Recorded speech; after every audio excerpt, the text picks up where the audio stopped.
안녕하세요. 솔라나 레시피입니다. 현재 시장 상황이 말이 아니죠. 투자 시장에 악영향을 주는 각종 경제 이슈들과 크립토 시장에서 큰 볼륨을 가지고 있던 대표적인 레이어 1, 루나의 몰락으로 코인 시장의 하락을 가속화시켰습니다. 정말 하락장을 많이 봐왔지만 볼 때마다 적응이 안 되긴 합니다. 요 일주일 사이 얼마나 떨어졌는지 먼저 살펴봅시다. 비트와 이더는 일주일 사이 10%에서 20%대 하락했고요. 레이어 1 대표적인 코인들 에이다, 솔라나, 아발란체, BNB, 루나 등을 살펴보면 폴카닷이 10%대, BNB, 에이다 20%대, 솔라나, 아발란체 30%대 하락했습니다. 한번 이 시장의 변화들이 솔라나에게 어떻게 영향을 줄지 생각을 해봅시다. 일단은 루나의 알고리즘 문제로 인해 각종 스테이블 코인들이 매스컴의 화두로 올라오고 있습니다. 대표적인 스테이블 코인은 USDC, USDT가 있죠. USDT, 테더를 먼저 살펴보면 루나의 하락이 본격적으로 지속되던 날 대표적인 스테이블 코인 테더가 간접적으로 타격을 받으면서 패깅이 깨지고 FTX에서 청산이 나왔습니다. 테더는 이전에도 보유 자산에 대한 불투명성 때문에 테더의 투자자들의 불안을 산 이력이 있습니다. 이번 디패깅은 코로나 이후 최대 낙폭의 디패깅이었습니다. 제가 방금 언급한 보유 자산에 대한 불투명성, 작년 테더는 자금 손실과 은폐 혐의로 재판을 받게 되었는데요. 이 내용은 즉 1테더가 1달러로 담보된다는 회사의 주장과는 달리 예치한 달러보다 테더를 과도하게 발행한다는 논란에서 시작됐습니다. 테더는 많이 발행될 때 일주일에 매주 1000억 원 이상 발행됐으며 당시 발행량은 미국 정부의 달러 발행량보다도 많은 금액이었기 때문이죠. 테더가 2021년 3월 31일 공개한 보유고 내역을 살펴보면 75.85%는 현금 및 현금성 자산과 기타 단기 예금, 기업 어음으로 구성되어 있고 12.55%가 담보대출, 9.96%가 회사채, 펀드, 귀금속, 1.64%가 기타인데 여기서 76% 가까이 해당하는 현금 및 현금성 자산의 세부적 구성 요소들은 65%가 기업 어음, 24% 신탁 예금, 3%가 현금, 3%가 리버스 레포노트, 3%가 단기 국채입니다. 이 내역을 보면 준비자금에서 시제의 현금 보유가 차지하는 비율은 3.87%로 매우 낮습니다. 다만 테더의 법률 고문은 현금성 자산에 대해 유동성 결여로 혼동해서는 안 되며 현금 및 현금성 자산에서 현금에만 집중하는 것은 잘못된 것이라 주장하고 있죠.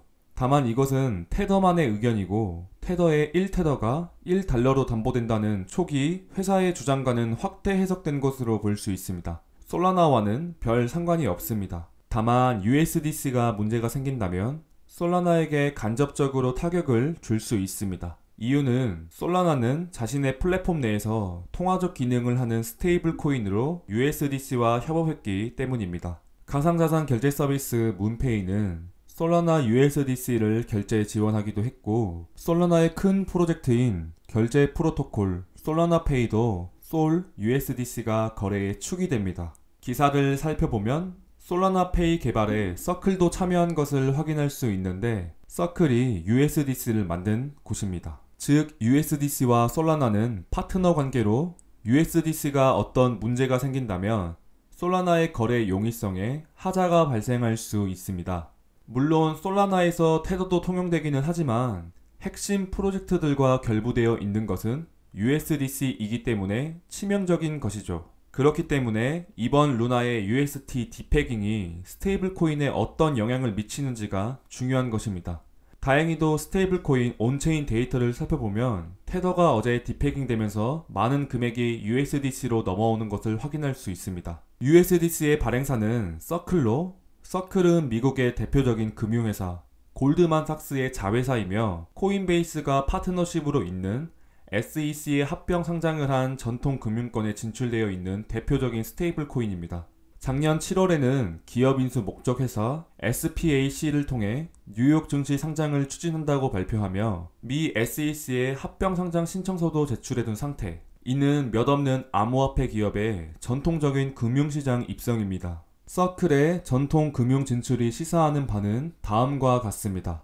투명한 회계 정보 공개로 테더가 해결하지 못한 크립토 자산 신뢰도 상승, 전통 금융시장에서 크립토로의 자산 유입 증가, 디파이의 대중화 생활화, 이더리움 네트워크로의 스테이블 코인 유입을 살펴보는 온체인 데이터를 보면 USDC의 공급이 이미 USDT와 비슷한 수준까지 올라온 것을 확인할 수 있습니다. USDT는 꾸준하게 투명성, 안정성과 관련해서 많은 의혹이 제시되어 왔지만 USDC는 골드만삭스를 등에 업고 미 증시, 제도권 편입에 근접했음을 알 수 있습니다. 두 번째, 테라가 투자자들의 신뢰를 저버리면서 빠져나올 생태계들에 주목할 수 있습니다. 예를 들어 최근 핫했던 M2E에 대해서 이야기해보죠. 현재 생태계별로 대표적인 M2E 프로젝트는 솔라나, 스테픈, 아발란체, 스텝앱, 테라, 코인워크가 있습니다. 일단 M2E 시장 자체가 피트니스와 게임파이의 융합으로 2천억 달러가 넘는 거대한 시장이기 때문에 너도 나도 프로젝트에 참가하고 있는 추세입니다. 그럼 테라 생태계의 대표적인 M2E 코인워크를 살펴봅시다. 코인워크는 신생 프로젝트에 아직 베타 테스터조차 하지 않고 다른 NFT 프로젝트와는 달리 테스터 후 민팅을 하는 포부를 보여줬기 때문에 시작이 매우 중요하여 생태계를 고르는 것에 민감할 수밖에 없습니다. 기사를 살펴봐도 최초의 코인워크는 클레이튼 생태계를 선택했으나 클레이튼에 대한 어떤 문제점을 확인하고 테라 생태계로 시작을 바꾼 것이었죠. 근데 이번 루나 사태로 신뢰를 잃었으니 분명 다른 레이어 1 코인으로 생태계를 바꿀 겁니다. 물론 그게 솔라나라고 할 수는 없지만 게임파이 및 NFT 확장성에 유리한 레이어 1은 솔라나인 것은 의심할 여지가 없고 코인워크의 향후 로드맵을 살펴보면 메타버스와 연동하여 M2E를 확장하고 디지털 스니커드 시장을 만들어내기 위한 아주 큰 포부를 보여주고 있기 때문에 이런 큰 세계관이 솔라나의 장점과 제일 잘 결부되지 않나 생각이 듭니다.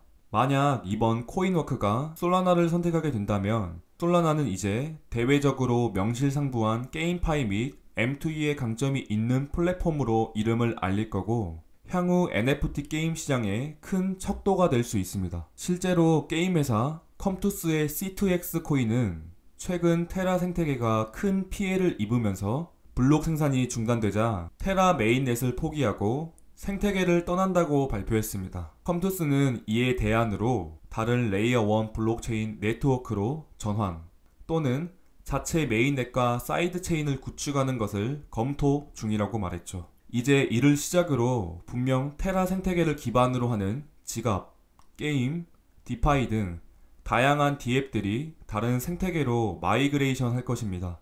루나의 사건 사고는 매우 안타깝지만 솔라나 레이어 1 포지션 입장에서 기존 테라 생태계가 가진 큰 이런 자금 흐름을 받을 수 있도록 마케팅 및 기존의 문제 개선이 필요한 것 같습니다. 오늘의 영상 여기까지입니다. 감사합니다.